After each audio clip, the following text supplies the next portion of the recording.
El programa que arranca ahora es un espacio de Carlos Vera en La Posta. Si lo quieren aplaudir, lo aplauden a él. Si lo quieren apedrear, lo apedrean a él. Nosotros en La Posta solo nos sentamos cada domingo a mirar Veraz con biela y canguila en mano.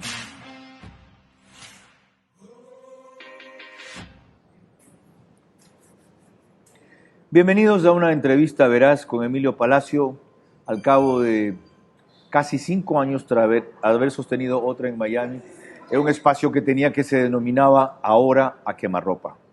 De la misma manera, le hago la primera pregunta. Emilio, gracias por concurrir y bienvenido. Describe el Ecuador que has encontrado. Un amasijo de contradicciones, como escribió Ana Frank en su momento. Por un lado, soy muy optimista con respecto al futuro. Quizás más optimista de muchos de los ecuatorianos que están acá, porque yo, como lo veo de lejos, veo el bosque. Y claro, puede ser que se me pierdan los detalles, pero aún así soy optimista. Pero al mismo tiempo veo unos problemas políticos cada vez más agudos, que yo no dudaría en decirte que el Ecuador está viviendo una guerra civil sin balas. Severo diagnóstico que analizaremos en los próximos 60 minutos. Hago periodismo político desde 1975 y de opinión desde 1978. En ese género cabe ser pluralista, pero no imparcial.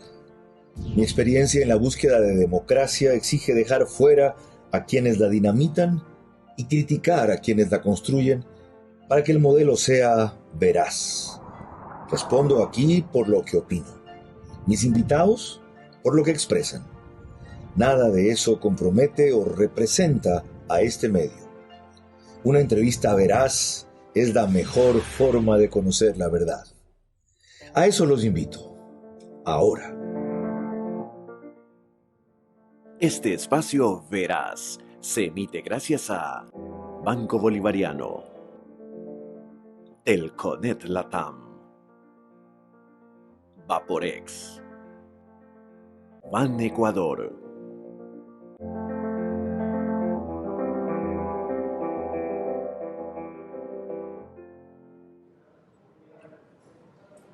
Me acompaña quien, como acaba de decir en la introducción, ve mejor el bosque y no los árboles. Los 10 años que ha estado en los Estados Unidos, en Miami, por cortesía de Rafael Correa. Enseguida profundizaremos con Emilio Palacio, exeditor del Universo, autor de un artículo cuya advertencia pretendieron que le cueste cárcel $40 millones en multa. Pero antes permítanme recordarles que esta entrevista se emite de manera exclusiva para medios digitales por La Posta, en Facebook y en YouTube, en televisión convencional, Vito TVO, Extreme TV Cable, Canal 15 y 709, de la misma cablera, en alta definición, HD. En Manavisión, Canal 9 de Manaví, en señal abierta, y en DirecTV, por esa vía en el canal 194. En radios, a nivel nacional, Caravana 750 AM. La semana pasada pasó nuestro programa 1 hora antes, porque no había fútbol y el tema era de fútbol, con Michelle Deller.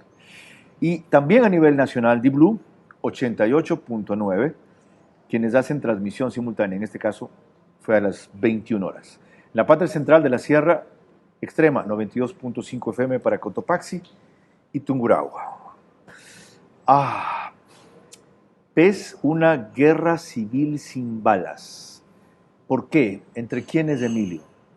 Bueno, de un lado el presidente, que está intentando hacer lo más importante de su trabajo, que es hacer funcionar el sistema democrático, cometiendo muchísimos errores, eso es indiscutible, sobre todo errores de comunicación, pero esos errores no alcanzan a desvirtuar el esfuerzo que está haciendo el Ejecutivo para, como te digo, cumplir su obligación, que es la de hacer que el sistema democrático funcione a través de instituciones.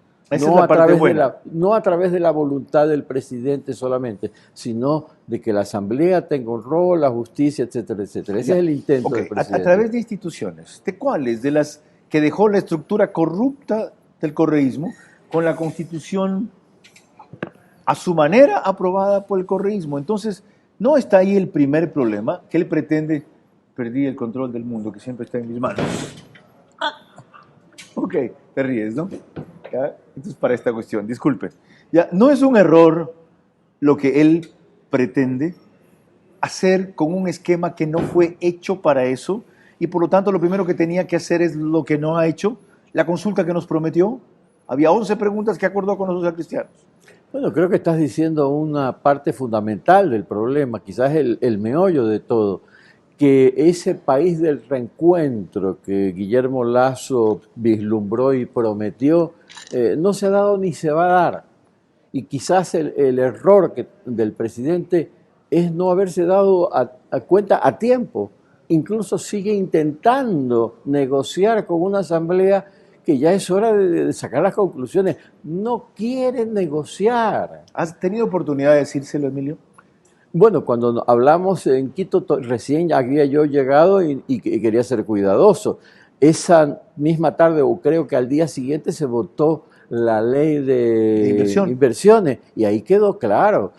Se hicieron una serie de modificaciones al borrador de la ley, se incluyeron una serie de sugerencias o de solicitudes del texto de la oposición en la Asamblea, y a la hora de votar, no es que votaron en contra de los artículos que no les gustaron, sino que votaron en contra de toda la ley. O sea, para ti ya es última señal y suficiente de que no cabe esperar más. Sí, ya era un poco evidente antes, pero con esto ya no cabe discusión. La Asamblea, o al menos un sector de la Asamblea, que es la oposición abierta al gobierno, lo que pretende es desestabilizar las instituciones. Muy bien los has dicho tú, debería ser una democracia que funcione con instituciones, y Lasso intentó hacerlo funcionar así, pero no da resultado. ¿Cómo explicas su necedad, obsesión o convicción democrática o debilidad en seguir insistiendo a ver si le sale? No tengo una explicación, yo constato es el hecho. ¿Pero crees que es un error? Los errores dependen de la persona. A lo mejor él no lo alcanzó a ver, no lo vio, quizás quiso darle más oportunidad. ¿Pero crees que no debe seguir en esa línea? No, para nada. Porque la Asamblea ha decidido que no. Imagínate que estás en Ucrania y Putin entra con todos los tanques y las bombas y los soldados, y tú dices, Putin, ¿sabes qué? Vamos a negociar. Oye, no hay que ser ingenuo. Bueno, pues esa es la democracia, Emilio. Le va a tocar gobernar con 4 años de una asamblea en minoría y tiene que aguantárselas. No, eso es la democracia cuando la democracia funciona. Pero cuando un sector del poder quiere destruir la democracia, porque eso es lo que estamos viviendo. Explícame eso mejor. Es decir, no hay una oposición conceptual, ideológica, partidaria, si tú quieres, inclusive interesada económicamente en puestos o en plata, sino en destruir la democracia. Hay pues bueno, pero está vinculado a lo del interés. Déjame primero describirte el siguiente aspecto que me parece muy importante. Fíjate en la oposición. Están haciendo una bulla enorme, están logrando audiencia, muchos sectores de la prensa les dan cobertura. Ajá. Y así debe ser, porque él vive en una sociedad democrática y el presidente eso lo tiene acorralado hasta cierto punto. Yo hasta Pachacutic llego. Okay. No, a los que quieren dinamitar la democracia no les debe dar puesto. Ok, no. pero es así. El pluralismo es una trampa y es un truco para echarnos abajo. Yo aprendí esa lección. A mí no. En otras partes que vayan y les hagan el juego. A los que hablaban zambacanuta de la prensa, pero eso es lo menos importante. A los que quieren dinamitar el sistema que les permitió elegirse otra vez, les van a dar espacio para tomárselo otra vez. Yo no. Perdón, sigue. Ahora, pero mira el resultado. ¿Acaso alguna figura de Pachacuti que está capitalizando ese descontento mal o bien provocado? Isa, Leonidas Isa. Yo lo veo cada vez. Primero que no es el plan de Isa no es llegar por vía de las instituciones y de las elecciones al poder. Sí, lo ha declarado en su libro. Él quiere llegar es por la vía de un golpe de Estado. Así es, que le llama insurrección popular. Okay. Y eso es lo que en última instancia están tratando de provocar. Los Como otros no tienen también una figura que pueda capitalizar ese descontento por vía de los votos, entonces provoquemos el caos, provoquemos el colapso del sistema democrático para que se genere una anarquía total, y entonces ahí sí Isa o cualquiera de ellos intentará agarrar lo que pueda del poder. ¿No tienen una figura prominente como es el líder de ellos? como es Guillermo Lasso, como podría ser Jaime Nebot, pero al que pongan para liderar eso, si el movimiento cobra fuerza, lo eligen. Ya sacó Arauz 32% de votos en primera vuelta, Emilio, contra 19 de Guillermo Lasso. Pero es que yo creo que debemos observar una cosa. En este momento el mayor peligro no es el correísmo.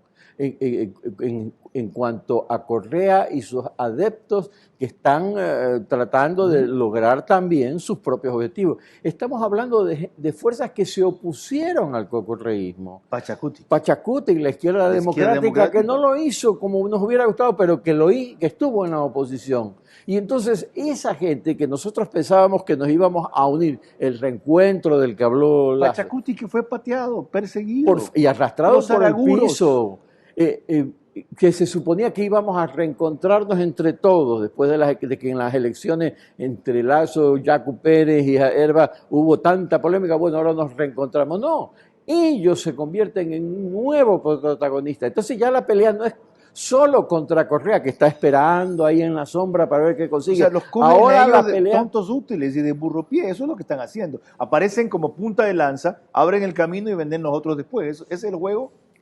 O venir ellos también, con ISA.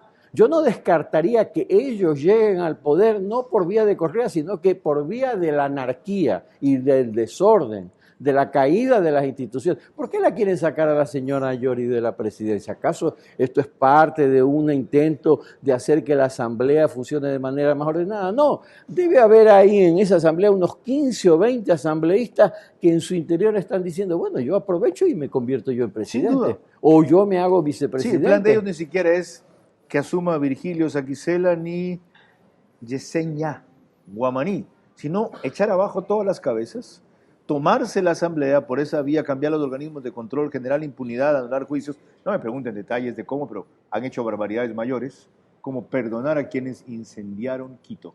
Lo recuerdo, perdonar a quienes incendiaron Quito, de paso con la indiferencia de Quito. También se los recuerdo. Ya, inexplicable, inconocible la capital. Podrán hacer cosas así. Entonces, frente a eso, ¿qué, Emilio? Bueno, lo primero es tener claridad de lo que está ocurriendo, porque me parece que tú recuerdas la situación previa a las elecciones. Bueno, está el peligro de Andrés, no me mientas otra vez, pero Lasso no tiene carisma, Lasso no sabe hablar, Lasso es antipático, entonces terminaban dándole palo al uno y palo al otro como que si fuesen lo mismo. Correcto. Hemos vuelto a la misma situación. Qué bien descrito. Estos están destruyendo la democracia, pero Lasso tiene a la señora Vela y no tiene asesores y no tiene equipo de comunicación. Todo eso puede ser verdad. No lo voy a discutir, no lo quiero discutir, pero no es lo mismo que intentar destruir la democracia. Okay. Entonces, no tener un buen equipo de comunicación, suponiendo que fuese así, no es lo mismo que tener un plan para tratar de provocar la anarquía y el caos en el Ecuador. Frente a lo cual tú acabas de anotar, no se dio la unidad que se dio en la segunda vuelta con fuerzas que convergieron y no se esperaba que converjan jamás con la ID que finalmente terminó apoyando a Lasso con parte de Pachacuti, que lo apoyó en la medida que él acogió su plataforma. ¿Cuál fue la clave? Él se abrió, él cambió, él dijo, hasta aquí con la plataforma de Creo, en adelante voy a gobernar para el país, amplió la de los demás. ¿No es esa la vía? Si replantearse lo que algún rato se llamaba en nuestra época tan mal, gobierno de concentración o de unidad nacional.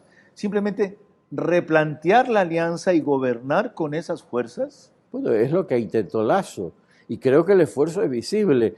Lasso es una persona de derecha, eso es obvio, eso es evidente, pero no es un presidente de derecha, porque apenas entra a la segunda vuelta se da cuenta que tiene que incorporar toda la plataforma de los grupos ecologistas, toda la plataforma de las mujeres, de los grupos de orientación. Sí, como plataforma sí, Emilio, pero como praxis de gobierno no. Pero como hechos también, sí, medidas. En lo de la ley del aborto lo acaba de demostrar, siendo contrario, acaba de ser un veto parcial. Bueno, respetó lo que la Corte Constitucional había dictaminado, dinero para atender la persecución a las mujeres, incorporación de personas de orientación sexual distinta a ciertas esferas del gobierno. Es evidente el intento. En Estados Unidos, en el Departamento de Estado, no creo estar diciendo ninguna infidencia, me lo dijeron, oye, ¿qué pasó con Lasso?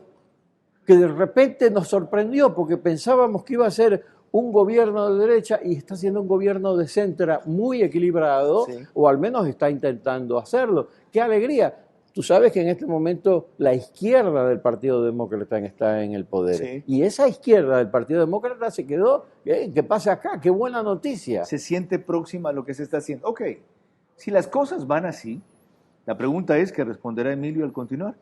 ¿Qué hacer si Lasso está haciendo ese esfuerzo, si tiene esa apertura, si como él dijo, hay muchos errores, pero de ninguna manera llegan a equipararse a lo que pretenden o hacen los opositores?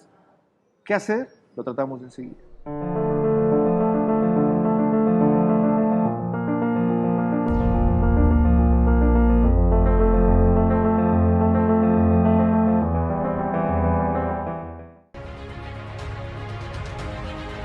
Los niños y adolescentes necesitan continuar con sus estudios desde casa, resguardando su salud y seguros junto a su familia.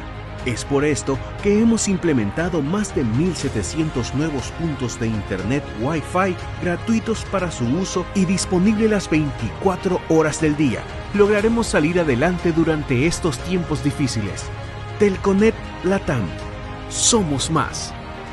Desde luego, el tema será sí o no muerte cruzada cuando prosigamos con Emilio Palacio. ¿Y por qué sí o por qué no? Estamos contigo desde el primer día para ayudarte a conseguir todo lo que te propones. Porque eres de los que se atreven a romper las barreras y salir adelante en cada momento que cambia tu vida. Juntos, nada nos detiene. Banco Bolivariano.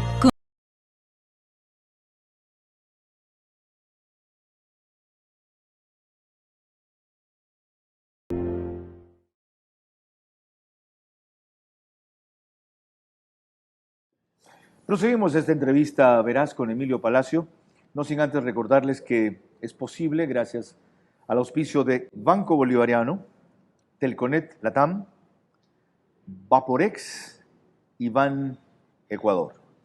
Les anticipé el tema que le plantearía y lo escuchaste, Emilio, frente al panorama que con tanta dureza y claridad acabas de ilustrar. ¿Por qué sí o por qué no la muerte cruzada y zanjar esto de una vez?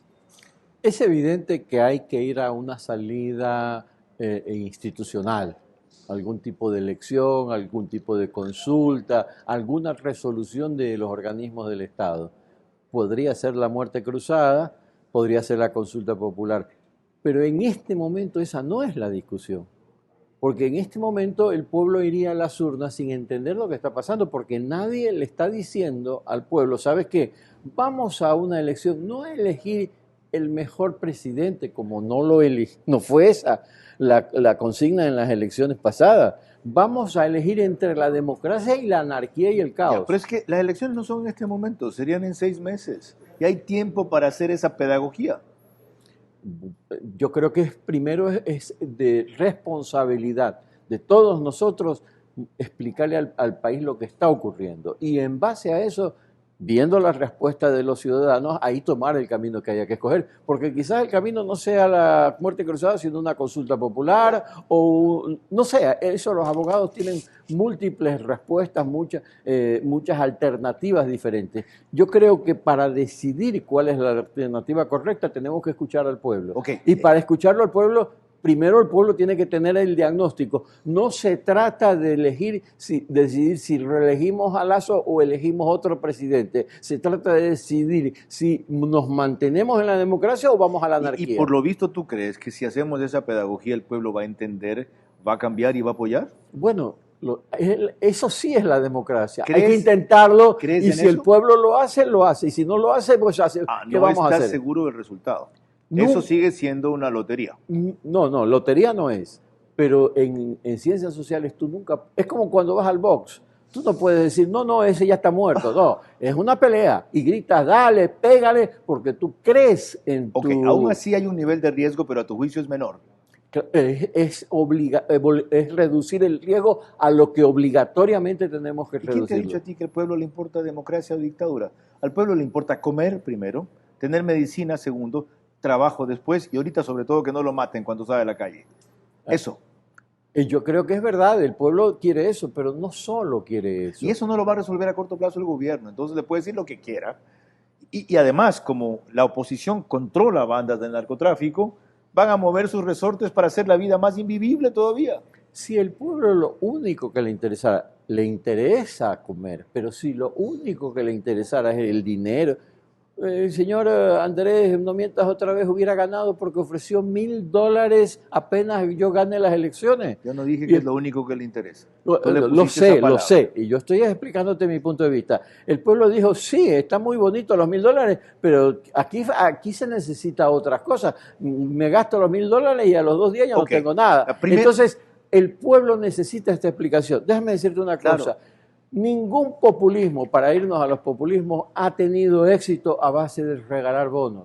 El bono, el regalo ha sido una parte y no la más importante. Velasco y Parra no alcanzó a regalar nada porque no tenía plata. Ajá. El discurso, la promesa de un Ecuador distinto. Asad Bucarán, Abdalá Bucarán, el propio Correa, además del bono, el discurso que se le da al pueblo de que hay un futuro promisorio. El presidente tiene que explicarle al país que si la democracia se instala en el Ecuador, que no se ha instalado completamente, si defendemos la democracia, además de los beneficios que podemos obtener de un buen gobierno, favorecidos por la situación económica, el alza del precio del petróleo, podemos encontrar un futuro promisorio para el Ecuador. Sigamos con tu tesis, que es informémosle a la gente. Y ahí sí, juguémonosla. O sea, hay todavía la posibilidad de que no nos entienda, lo hayamos hecho mal o que perdamos, sí. Pero por lo menos habremos hecho la misión, hemos allanado el terreno para poder andar por él. Las peleas son peleando, a veces las ganas, a veces las quieres, pero lo que tienes que hacer es pelearlas. Y tú has puesto la responsabilidad en el presidente. Pero no puede ser el único protagonista, interlocutor, líder o gestor en esta iniciativa. No, totalmente. Entonces, totalmente. Él tiene una parte, yo no sé si tenga la principal parte de responsabilidad. La principal parte de responsabilidad recae en la sociedad civil, Carlos. Y en la prensa. Y es que la prensa como parte de la sociedad. Recuerda que acá a Correa no le ganamos las elecciones porque hicimos una gran campaña electoral y ganamos más votos. Lo sacamos porque el pueblo salió a las calles. Se movilizó, rodeó el Palacio de Gobierno, denunció al presidente y detrás estaban las fuerzas políticas que hoy en día...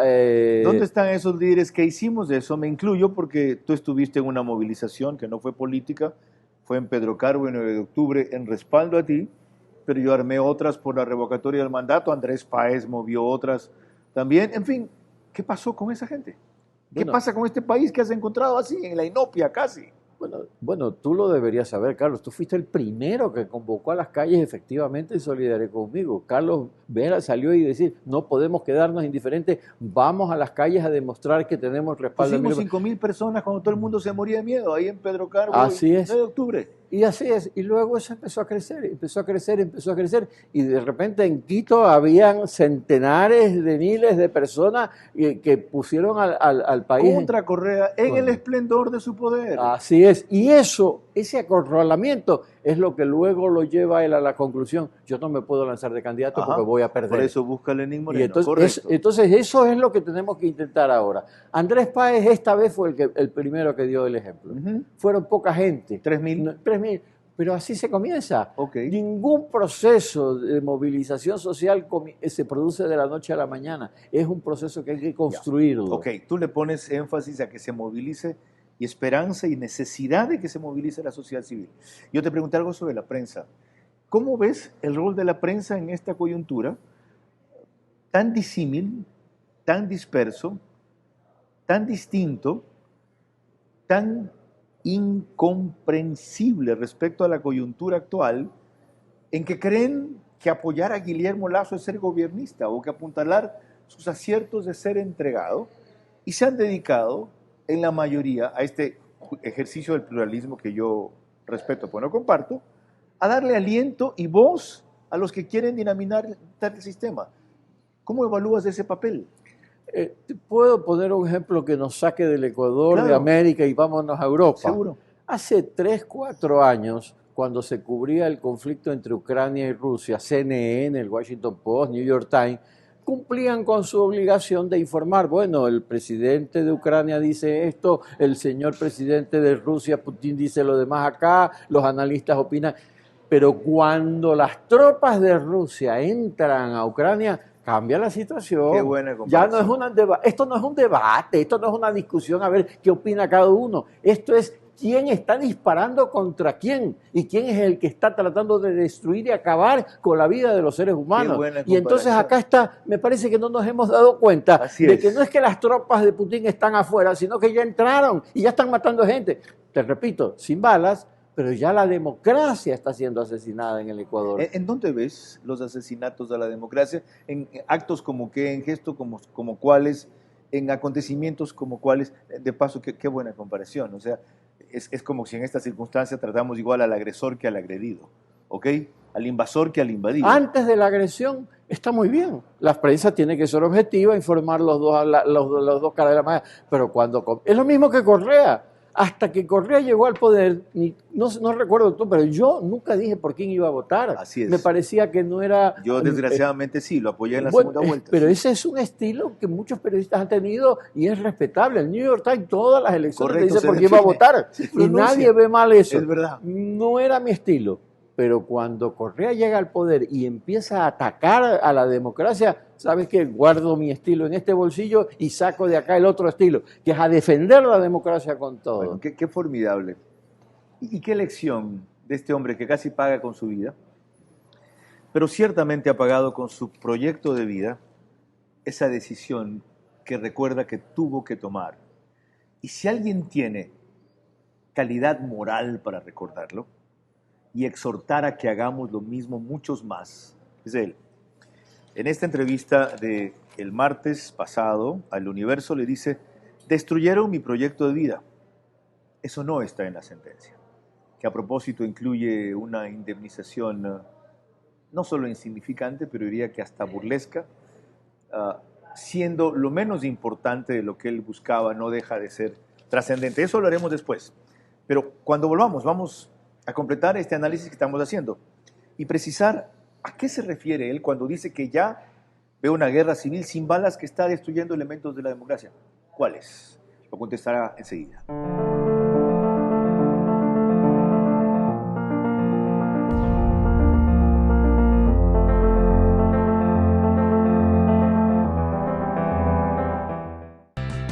Estamos contigo desde el primer día para ayudarte a conseguir todo lo que te propones.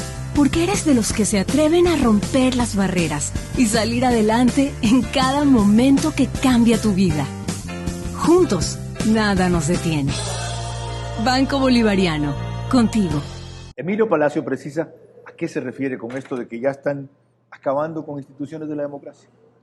Volvamos a respirar, porque nos quitaron la libertad de hacerlo. Dejemos entrar nuevos aires a nuestras vidas y aliviemos a nuestras familias de lo que los congestiona. Porque hoy, más que nunca, estamos juntos. Vaporex tiene la familia ideal para aliviar los síntomas de la congestión, desde la nariz hasta los pulmones. Respira profundo. Estamos juntos.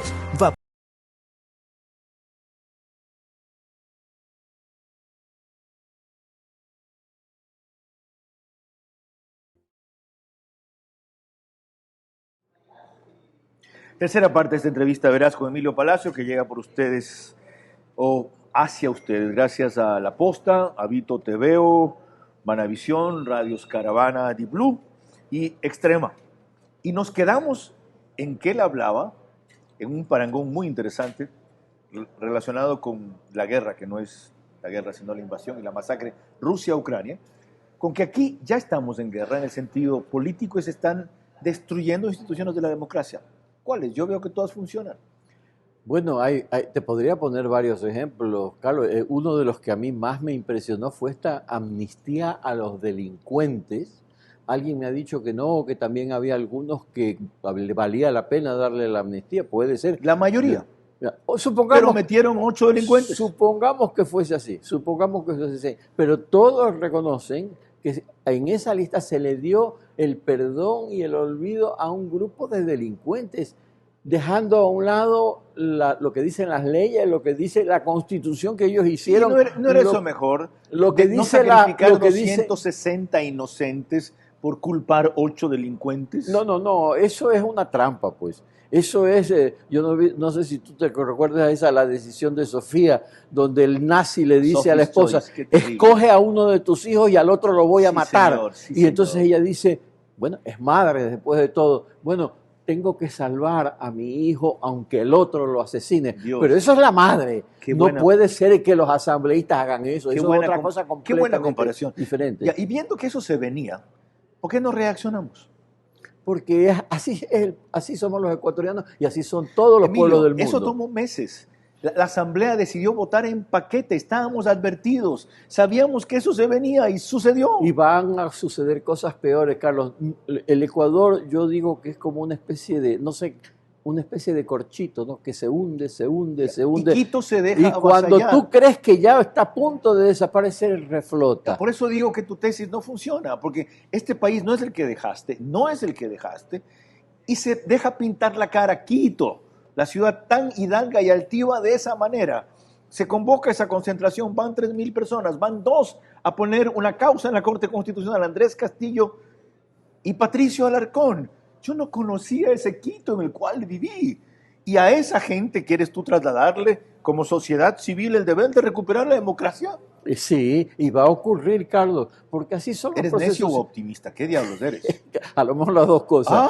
A lo mejor las dos cosas. Y así son los procesos sociales, siempre lo hemos visto. Al principio parece que se hunde, que nadie reacciona, que todo va a ir de mal, y en un momento dado, el pueblo ecuatoriano tiene esa maravilla. Tal vez- Perdona, eso no, por ejemplo, con todo el respeto para mis amigos venezolanos, no pasó en Venezuela. Se hundió, Correcto.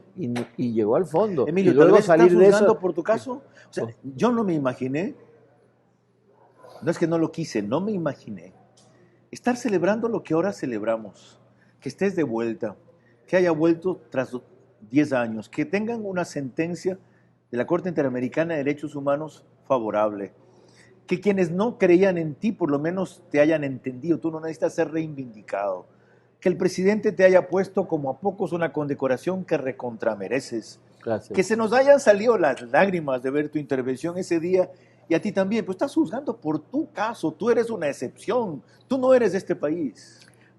Yo creo que mi caso se va a repetir. Yo O tú quieres que tu caso se vaya a repetir. Pero es Tú que- crees es una cosa, tú quieres es otra, wishful thinking. Mira lo que pasó. Yo me tuve que ir. Se tuvo que ir mi familia. Me destruyeron todo lo que yo había hecho. Mi vida la hicieron pedazos y ya no la voy a poder reconstruir nunca más. Voy a tener que hacer una nueva vida. Estamos haciendo con mi familia una nueva vida, pero la que tenía ya no. Y en ese momento nosotros dijimos, esto es un desastre. Y yo creo que nunca en mi vida estuve en una situación de tanto pesimismo como es en ese momento. Sí, te Y- veo de otro ánimo. Y sin embargo, Cierto. cuando yo creía que ya todo estaba destruido, algo empezó a ocurrir y salíamos para adelante. Ya que entramos en eso, Y el Ecuador va a salir adelante. Ya que entramos en eso, hagamos una digresión. Para bien o para mal, el Ecuador no es como Emilio Palacio, yo discrepo contigo, espero lo mismo, eso sí. ¿Qué te sostuvo en esos momentos en que casi te desplomabas, en que casi te ganaba la depresión, en que el derrotismo te golpeaba, en que el pesimismo era terrible, en que sobrevivir era una tarea heroica? ¿Qué te sostuvo? Bueno, primero el aliento de algunos amigos como tú y como otros más, un puñado de amigos que estuvieron allí, que sentí su mensaje, pero sobre todo el aliento de mi familia, de mi esposa Mindy. Yo no sé a dónde hubiera terminado esa caída, no sé a dónde hubiera ido si no hubiese sido por ella y por mis dos hijos, Guido y Gabriel. Yo he visto otras familias pasar por situaciones, no sé si tan graves o incluso peores que la mía, y esas familias se destruyeron. Correcto. Esto te cohesionó más. Y esto me demostró a mí que sí, que yo tengo una familia que me ama, que nos amamos entre nosotros. El señor Correa no puede decir lo mismo. ¿No hay mal que por bien no venga, dirían algunos? Si tengo que poner en la balanza este amor que he descubierto, o que más que descubierto, que he reafirmado, tiene tanto peso, tiene tanto valor, que quizás compense todo lo demás. Qué hermoso testimonio. Y ya que estamos en eso, y volveremos luego a lo político, hay un momento en que tú le dices a esta periodista del Universo, que me estaba recordando quién es, Sujei Ahar, cuéntame un poquito de ella. Acuérdate que a ella también la expulsaron del Palacio de Gobierno, no sacándola en peñones, pero sí diciéndole: usted no vuelve a entrar acá, devuelva la credencial porque usted está difundiendo las noticias de lo que pasa en el Palacio de Gobierno de una manera que a nosotros no nos interesa. Fue Fernando Alvarado. Bueno, en un momento que tú le dices a ella, reflexiona sobre su cambio, pues ya no es una bolsa de odio y rencor. En algún momento fuiste una bolsa de odio y rencor. Cuando tú estás en esa situación, Carlos, es inevitable que los sentimientos que vengan sean de toda clase, y el odio, el rencor efectivamente aparecen. Pero llega un momento dado en que tú te das cuenta de que eso a quien te está haciendo daño es a ti mismo y a tu familia, de que eso no sirve, de que tienes que hacerlo a un lado, que a la persona que te hizo el daño ni le va ni le viene que tú lo odies. Y en cambio a ti y a tu familia eso le genera una situación terrible. Y entonces creo que bastante rápidamente yo pude hacer a un lado todo eso. Ahora, me han preguntado, ¿eso quiere decir que ya lo perdonaste a Correa? Y yo lo que contesto es, mira, yo siempre supe que uno perdona al amigo que te hace una trastada, al hijo que se va como el hijo pródigo y luego regresa, a la pareja que hubo alguna situación de incomprensión. ¿Por qué? Porque tú quieres que esa relación se restituya, quieres que tu amigo no perderlo, quieres que a tu hijo retenerlo y recuperarlo para ti. Explicado. Y yo con Correa, ¿qué relación he tenido? Qué bien Ninguna. explicado. Entonces no lo tengo ni que perdonar ni no perdonar. Mi problema con Correa no es de revancha, mi problema es de que se haga justicia. Creo que en alguna medida se está haciendo ya justicia. Trataremos He ese tema escuchado enseguida. eso de estar en Bélgica a tantos kilómetros de distancia, ya es bastante castigo. No todo lo que debería ser, pero es doloroso. Sobre la justicia respecto a ti hablaremos también en breve. Yo entiendo, como pocos, este proceso en esta parte, Emilio, porque viví una cosa parecida. Nunca llegué a odiar a este tipo, eso era demasiado importante, lo desprecié siempre desde el principio. Y sí, tuve claro, igual que Emilio, que el rencor excesivo, que al principio es una manifestación natural, termina siendo como un veneno que tú te administras creyendo que mate al otro y te termina acabando. Muy bien dicho. A ti mismo. Somos felizmente almas sanas o saneadas si en algún momento pasó una tentación al lado. Retomaremos este tema sin olvidar el otro enseguida. Ok, él confía en los pueblos, en la reacción social, en la sociedad civil, en que después de estar casi al fondo, como un corcho reflotamos. ¿Cuál es el catalizador de eso? Esa será la siguiente pregunta.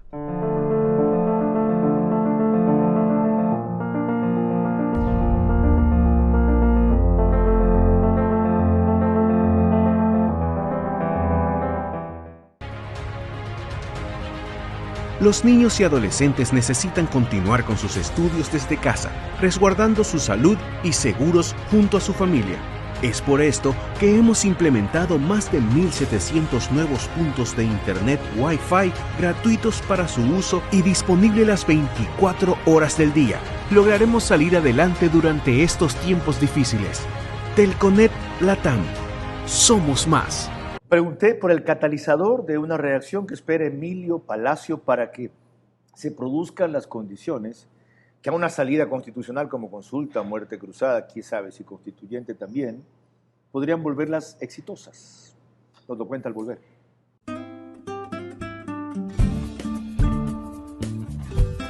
Mi nombre es Mayra Zambrano, tengo 33 años, soy de la parroquia San Jacinto del Búa. Me acerqué a la agencia Santo Domingo de los Áchilas porque había sido precalificada para un crédito del 1%. Los papeles que me pidieron fueron pocos y me ayudaron con mucha agilidad. Agradezco al presidente Guillermo Lasso por la gestión que está haciendo por las personas del campo. Gobierno del Encuentro. Juntos cumplimos.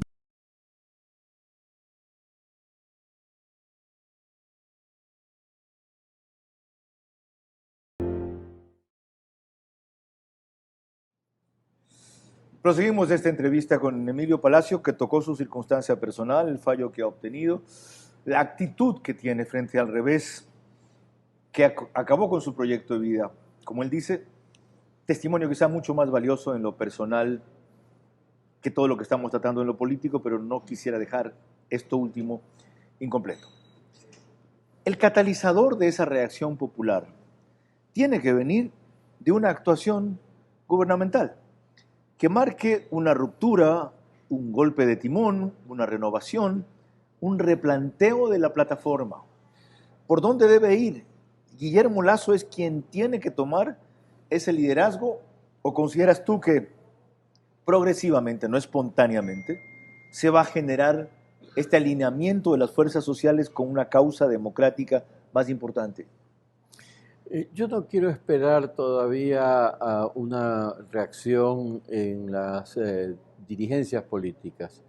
Yo quiero dirigirme a Andrés Páez, a Marta Roldós, a Fernando Villavicencio, no sé si a Lourdes Tibán, a toda esa gente que llamó al pueblo sin estar en ningún cargo público, sin ocupar ninguna posición de poder. Vamos a las calles. ¿Por qué no a Jaime Nebot, que llamó aquí? A Jaime Nebot, a Cintia Viteri, a todos los que en ese momento dijeron vamos a las calles a derrotar el totalitarismo. Ahora no podemos creer que la vida es toda tan sencilla de que ganamos y se acabó. A veces ganamos y hay que volver a pelear. Y yo creo que ahora tenemos que volver a pelear. Todas esas fuerzas de la sociedad civil, las que estén entendiendo lo que está pasando, llamemos a las calles. Y detrás tiene que venir el presidente. Pero para esa cohesión, o convergencia, o ni siquiera eso, coincidencia, debe haber un cambio de actitud del presidente. Por ejemplo, no. En el caso de Andrés Páez, yo no entiendo cómo no está incorporado a la gestión del Ejecutivo. No entiendo. No sé si, quizás para Andrés no sea lo más conveniente y para Lasso tampoco sea lo más conveniente. Quizás sería muy bueno tenerlo de ministro, pero quizás para nosotros sea mejor que Andrés esté liberado de cualquier disciplina para que él pueda ser un protagonista de este proceso. Okay. Y todos los demás que mencioné que quieran hacerlo.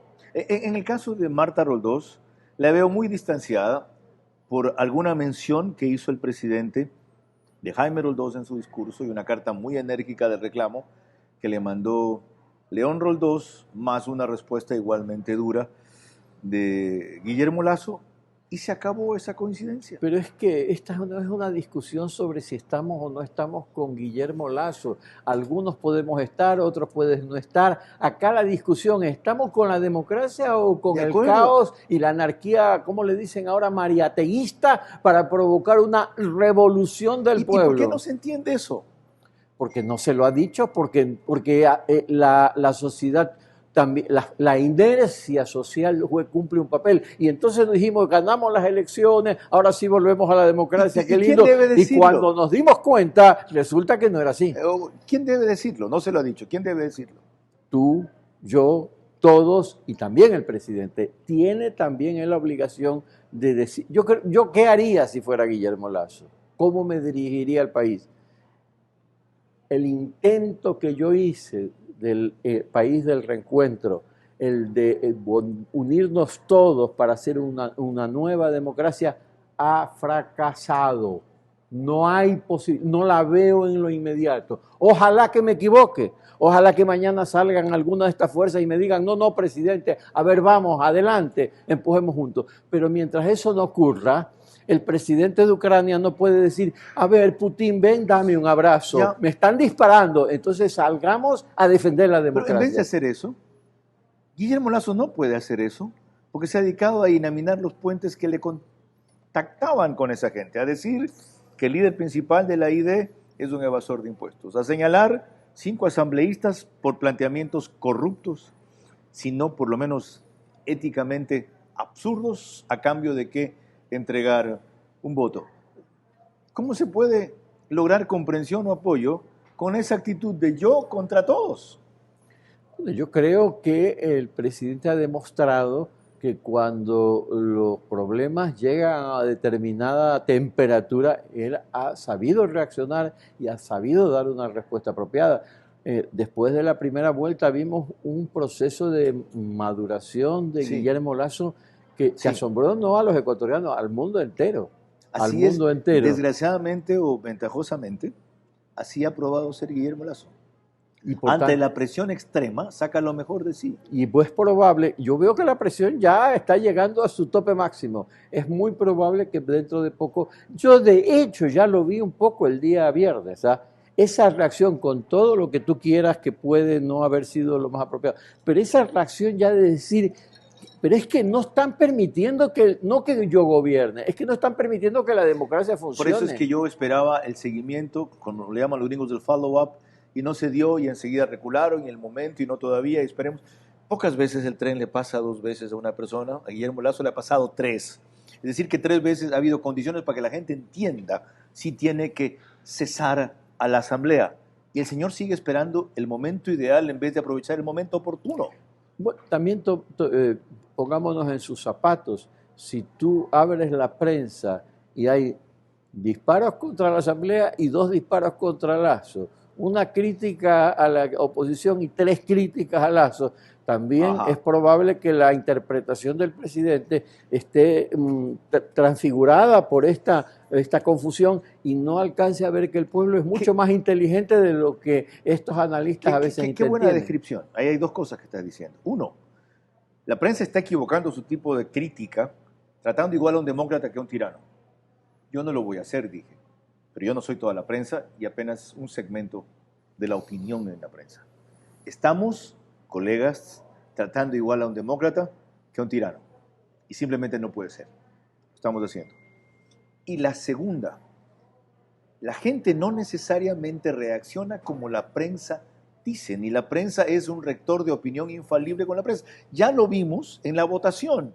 Hay una cantidad de gente, especialmente un 30-40% de pobres, que no ven redes sociales, que no oyen radio, ven televisión, ¿ya? Y en cableras muchos de ellos, que no leen prensa.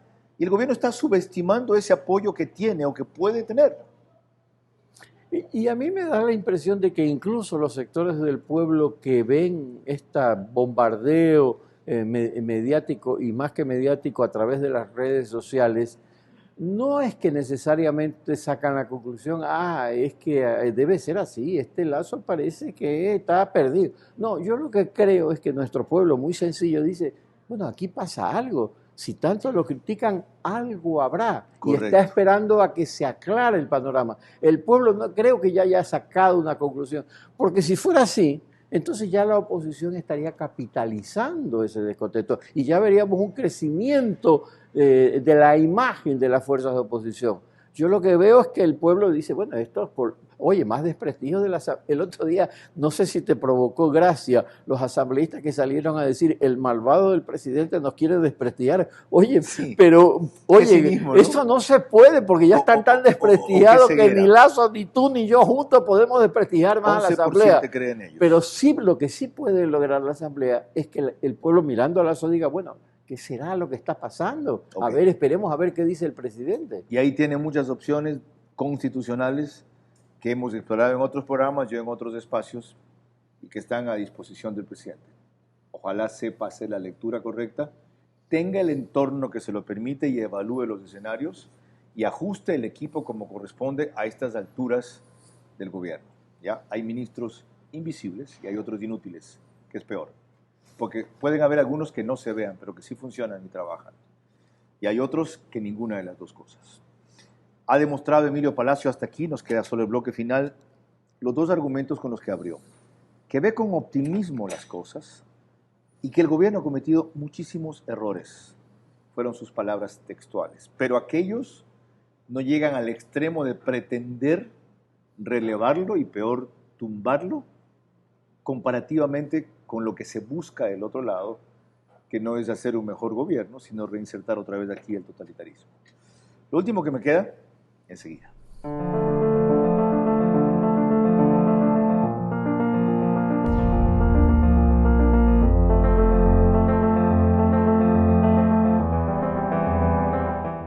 Volvamos a respirar, porque nos quitaron la libertad de hacerlo. Dejemos entrar nuevos aires a nuestras vidas y aliviemos a nuestras familias de lo que los congestiona. Porque hoy, más que nunca, estamos juntos. Vaporex tiene la familia ideal para aliviar los síntomas de la congestión, desde la nariz hasta los pulmones. Respira profundo. Estamos juntos. Vaporex.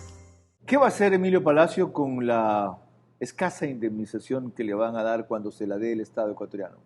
¿Está en curso? ¿Hizo bien el procurador al proceder como procedió? Con eso sigo.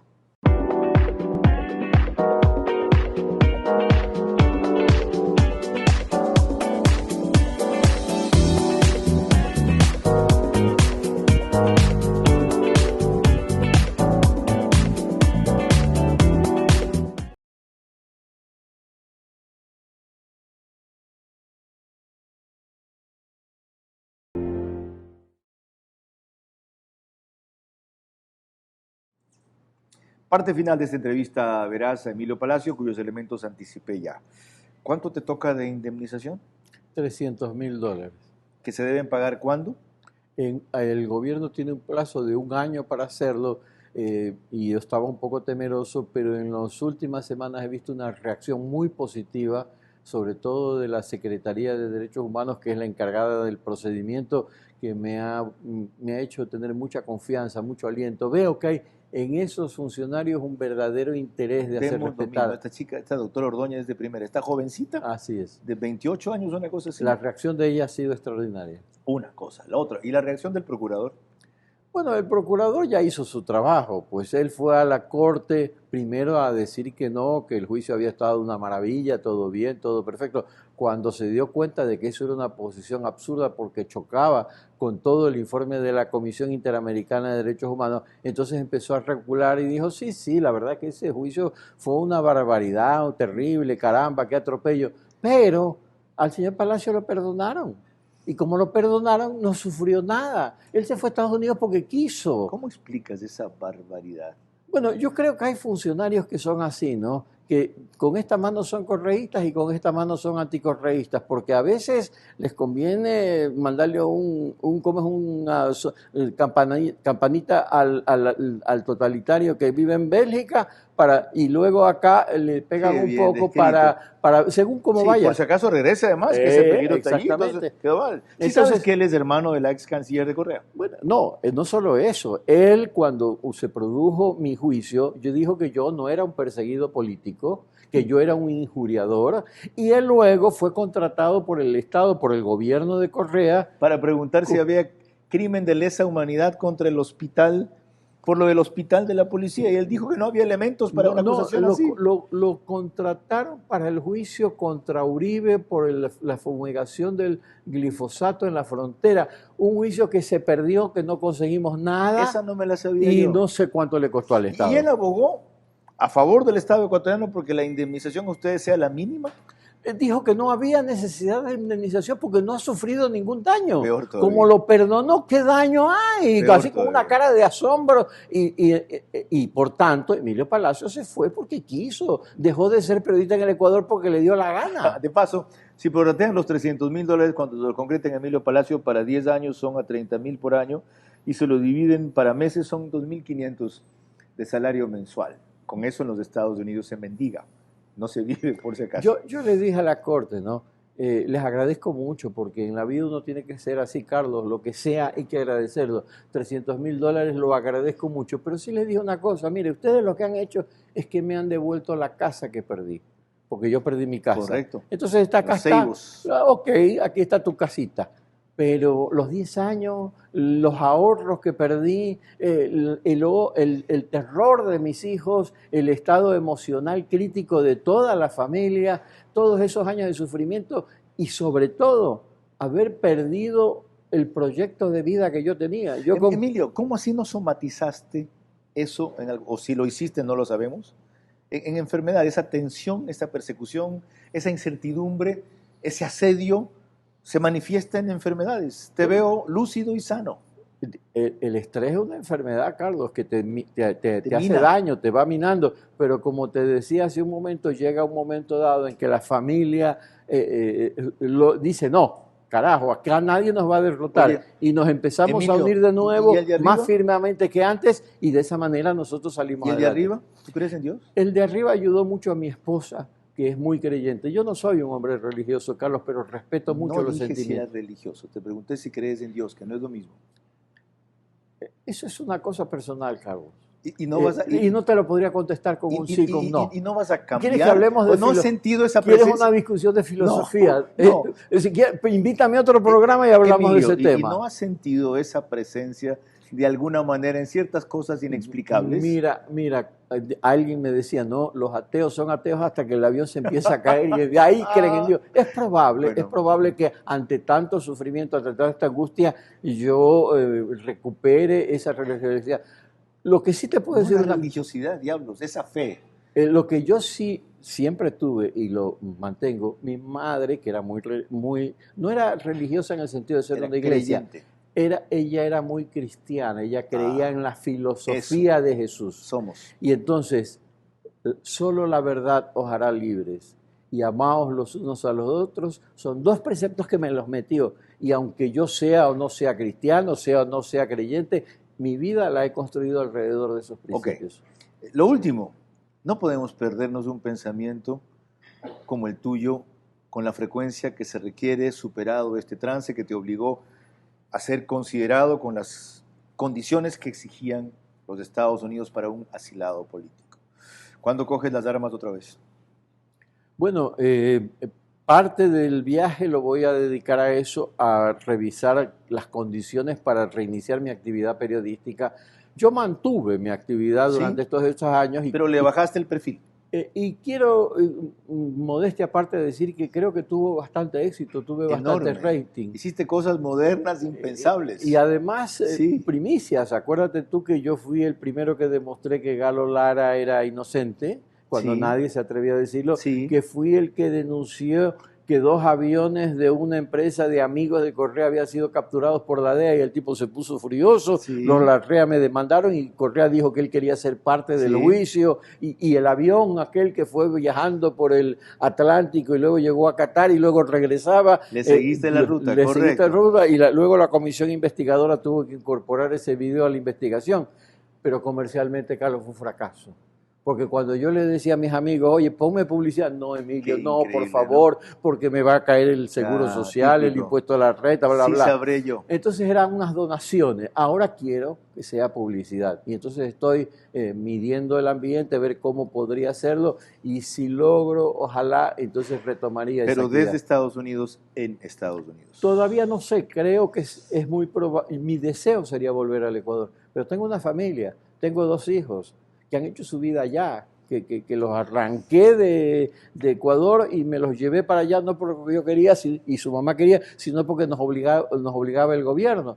Ahora no les puedo decir, ¿sabe qué? De nuevo los arranco de vuelta. Tengo que escucharlos, tengo que preguntarles y conversar con ellos. Y es lo que estamos haciendo. En lo que emprendas, la mejor de las suertes. Te la mereces. Gracias, Carlos. Te la has ganado. Y en lo que ha hecho Emilio Palacio, gracias por el ejemplo y la inspiración, por el valor, por la vehemencia, por la claridad, por la obstinación de este hombre en la libertad de expresión y la democracia. Pocas condecoraciones tan justas como las que le acaba de entregar Guillermo Lasso, más allá de la amistad que tienen, más allá de la identidad que encontraron en algunas cosas. Y mis votos porque Emilio Palacio siga siendo la voz que acaban de escuchar en esta hora. Esclarecedora, orientadora, distinta, a veces contracorriente, pero necesaria para hacer ver lo que no podemos, respecto a lo cual él ha tenido mucha visión con la distancia, que es de las pocas cosas que se puede agradecer del asilo, porque este es un hombre que ve el bosque mientras nosotros estamos metidos entre los árboles. Si alguien tiene gratitud, reconocimiento, afinidad, afecto, o incluso contraposición o discrepancia con Emilio, lo mejor que podría hacer es aportar en el debate que él suscita, para que su sueño y el mío y el de ustedes se concrete por fin. Una democracia de prosperidad y no un regreso al pasado. Hasta la próxima entrevista.